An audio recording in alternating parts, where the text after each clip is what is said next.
Welcome to Lesson 3 of Assessment 101, Section 3, Data Collection.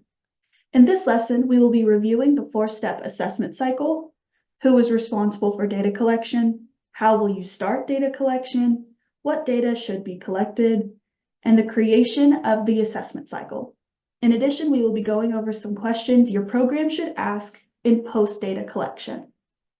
In Lesson 3.2, we discussed that assessment is a four-step process.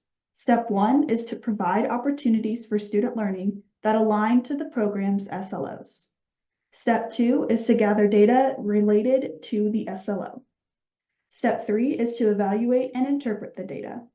Step 4 is to use the results to plan improvements. In this lesson, we are covering Step 2 of that cycle. But who is responsible for collecting data? In Lesson 1, we discussed that all administrators and faculty should be included in the data gathering and analyzing process. However, it is recommended that each program designate an assessment coordinator. This designation must be made in the final assessment plan. Now, how do you start collecting data? Well, it has been established that your program has developed program-level SLOs and identified how the program will assess those SLOs. So the next step is to start gathering data. Some accreditation agencies define what they mean by evidence. The SACS COC Handbook for Affirmation and Accreditation state that evidence is a coherent and focused body of information supporting a judgment of compliance. The evidence must be reliable, current, verifiable, coherent, objective, relevant, and representative. Your evidence will be the data that you set out to collect. Now that we are ready to collect the data, what data should be collected? As you may know, there are two types of data. The first is qualitative. This type of data is rich in detail and description, usually in a textual or narrative format. Some examples are case studies, focus groups, or document review. The second is quantitative. This data consists of numeric information, including quantities, percentages, and statistics. You may want to use both qualitative and quantitative data for assignments for collection.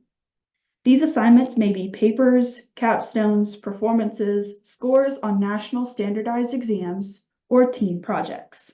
Another aspect of data collection you may want to use is indirect evidence.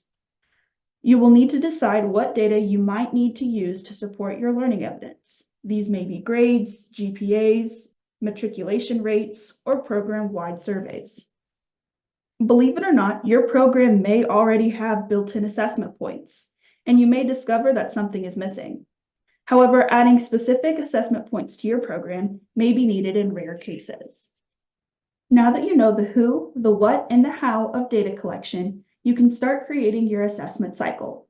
You may want to research what your institution or accrediting body requires for data collection timelines. West Texas A&M University Office of Institutional Effectiveness asks that programs use a 3-year assessment cycle, with some exceptions. In this cycle, all SLOs are assessed at least once every 3 years.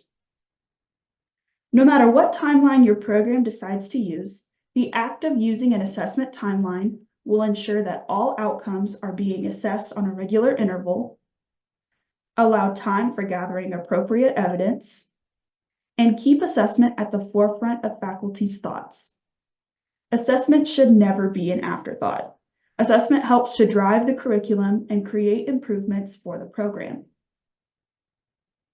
Once the data has been analyzed, consider questions you may have about what was measured.